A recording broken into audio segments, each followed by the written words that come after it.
Chapter 70, How to Get to the Other Side of Liberation. At one time, the Buddha lived in the Garden of Solitude in the Gion Grove of the Acropolis. Prince Jito is the owner of the Gion Forest in the past, and the owner of the solitary garden to the lonely elders in the past. Prince Jito offered the Gion Forest to the Buddha, and the lonely elder offered the lonely garden to the Buddha, as the place where the Buddha preached the sutras. So the place where the Buddha preached the sutras was called the Gion Forest to the Garden of Solitude. One day, the lonely elder came to the Buddha's residence, and he saluted the Buddha and sat down on the side. The Buddha said to the lonely elder, "Elder, the 5 terrifying sins of the holy disciple have been eliminated and extinguished. It has the 4 elements to reach the realm of the first fruit sage. With the right wisdom, I understand the truth and rules of the world, and know the correct way to practice liberation. Based on the true understanding of their practice, they will understand, the karma of my descent into the path of hell has been destroyed, the karma of my descent into the path of animal life has been destroyed, the karma of my fall into the path of hungry ghosts has been destroyed, and the karma of my fall into a miserable, bad, and lowly place has been destroyed. I will not fall into hell, beasts, and hungry ghosts, and I will not fall into painful, bad, and lowly places. I have realized the realm of the first fruit sage, and I will no longer fall into the evil path, and I will definitely realize the supreme enlightenment in the future and wait for enlightenment to reach the other side of liberation. Elder, what 5 horrific karma have been eliminated and extinguished? Elders, those who kill life, they create terrifying karma of murder because they kill life. These deadly karma they have created will make them bear the burden of paying off the karma of killing in both present and future lives, and they will also be killed by others to pay for their karma of killing and killing. When paying for the crime of killing, they will also have a lot of sorrow and pain in their hearts. Only when they have paid for all the sins of killing lives and killing will they be freed from these horrific karmas. Therefore, elders, those who do not kill and kill life, abstain from killing and releasing life, and protect life, those who persuade others to also love life and protect life, their sinful karma of killing life is eliminated and extinguished.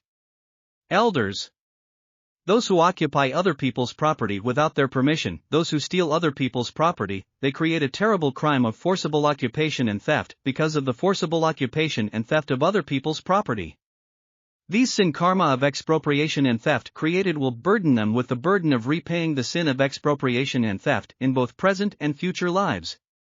Their property will also be appropriated and stolen by others to pay for their sin of stealing and stealing. When they repay the crime of forcible theft, they will also have a lot of sorrow and pain in their hearts. Only when they have paid off all the sins of seizure and theft will they be freed from these horrible karmas. Therefore, elders, those who do not occupy other people's property, do not steal other people's property, protect the safety of other people's property, and persuade others not to forcibly occupy or steal other people's property, their criminal karma of forcible occupation and theft will be eliminated and extinguished. Men and women who misbehave, men and women who betray their wives and husbands, men and women who have illicit relationships. Because of their misconduct, they create a terrible karma of sexual immorality. These sinful karma of sexual immorality they have created will burden them with the burden of paying for the sinful karma of adultery in this life and in future lives.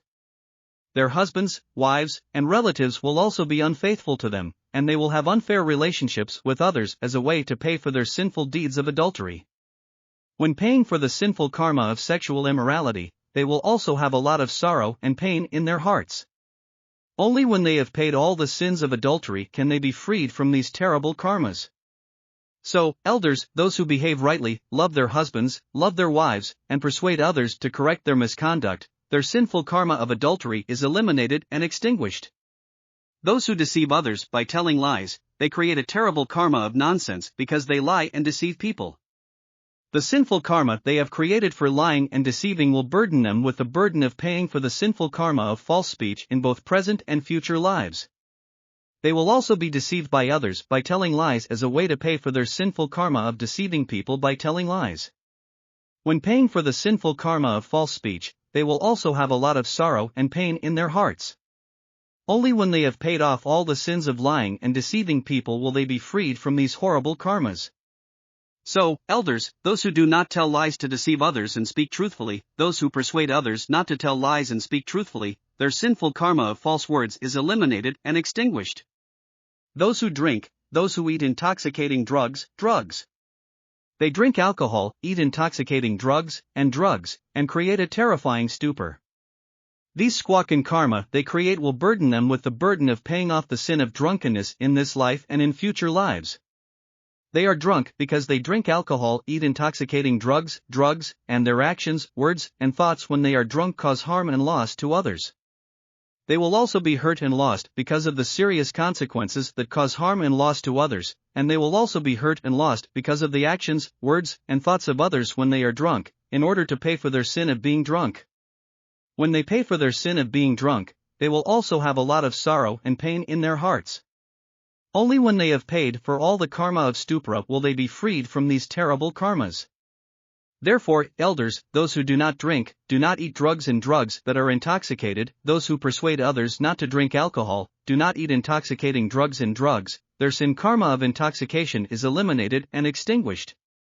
For holy disciples to have solid pure faith in the future, they should think like this: the Venerable is a saint who has attained supreme enlightenment, an enlightened person who has attained perfection, a saint who has understood all the truths and rules of the world, a teacher who teaches all sentient beings to move towards liberation, a sage who has reached the state of immortal nirvana.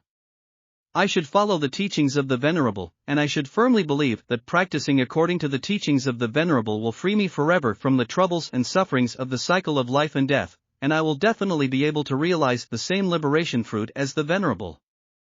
For the holy disciples to develop a solid and pure faith in the Dhamma as mentioned here, they should think like this: this Dharma is what the Venerable said to me, it is the realization of the true practice of the Venerable, the practice method of the Venerable with his own practice, and this is how the Venerable practices the liberation fruit of enlightenment such as the supreme enlightenment, and this is how the Venerable achieves the realm of immortal and immortal nirvana.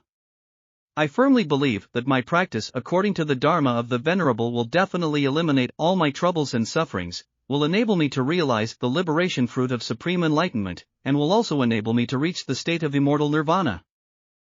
For the holy disciples to have strong and pure faith in the monastic community where the monks gather, they should think like this: the monastic community where the monks gather is a community that practices according to the Dhamma of the Venerable, they take the precepts laid down by the Venerable, they practice according to the Dhamma, and some of them have realized the fruits of liberation from the shallow to the deep.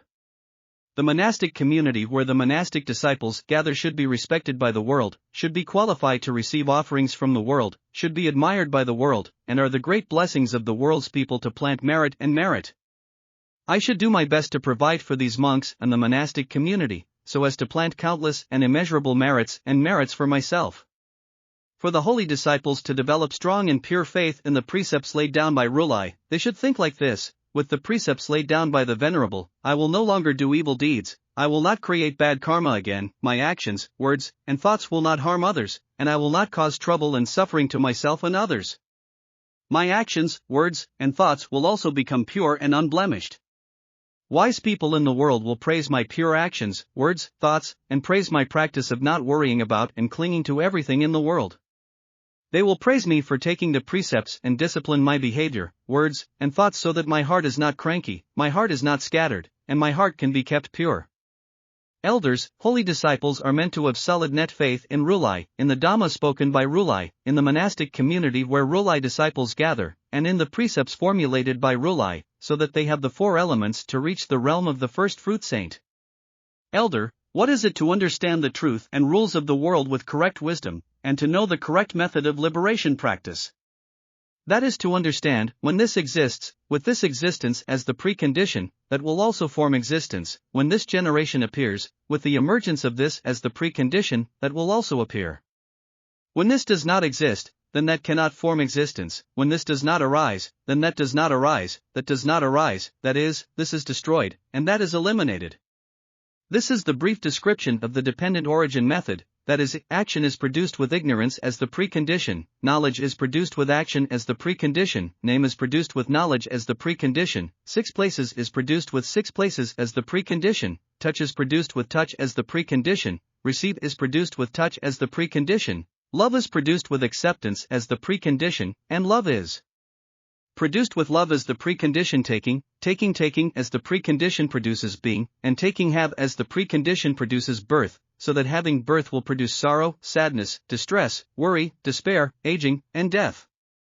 This is the process by which the sufferings and troubles of people or beings in the world arise, appear, and gather, and people or beings in the world will continue to suffer and sink in the cycle of life and death according to the law of dependent origin. Ignorance is extinguished without giving birth to action, action is extinguished without giving birth to knowledge, knowledge is extinguished without giving birth to name, name is extinguished without giving birth to six places is extinguished without touch, touch is destroyed without feeling, receive is extinguished without giving birth to love, love is destroyed without giving birth to take, take is destroyed without giving birth to have does not give birth to birth and perishes, birth does not arise, sorrow, distress, worry, despair, old age, and death are gone. This is the process by which the suffering and troubles of people or beings in the world are eliminated. People or beings in the world can be freed forever from the troubles and sufferings of the cycle of life and death by retrograde according to the method of dependent origin. Elders, when they understand the method of dependent origin, they open up the correct wisdom, they understand the truth and rules of the world, and they know the correct method of liberation practice. Elders, when holy disciples, their 5 horrific sinful karma has been eliminated and extinguished, that is, they have killed and killed life, forcibly occupied and stolen, unruly adultery, told lies to deceive people, and the sinful karma of intoxication has been eliminated and extinguished. They already have 4 kinds of solid net faith, that is, for Rulai, for the Dharma spoken by Rulai, for the monastic community where Rulai disciples gather, and for the precepts formulated by Rulai, and they have the 4 elements to reach the state of the first fruit sage. They have already understood the method of dependent origin, they have opened the correct wisdom, they have understood the truth and rules of the world, and they have known the correct method of liberation practice. Then they can understand based on the true understanding of their practice. The karma of my fall into the path of hell has been destroyed, the karma of my fall into the path of animal life has been destroyed, the karma of my fall into the path of hungry ghosts has been destroyed, and the karma of my sin in falling into a painful, bad, and lowly place has been destroyed. I will not fall into hell, beasts, and hungry ghosts, and I will not fall into painful, bad, and lowly places. I have already realized the realm of the first fruit sage, and I will no longer fall into the evil path, and I will definitely realize the supreme enlightenment in the future and wait for enlightenment to reach the other side of liberation. After the Buddha's teachings, he paid homage to the Buddha again to the lonely elders, admired the immeasurable merits of the Buddha's teachings, and practiced according to the Buddha's teachings.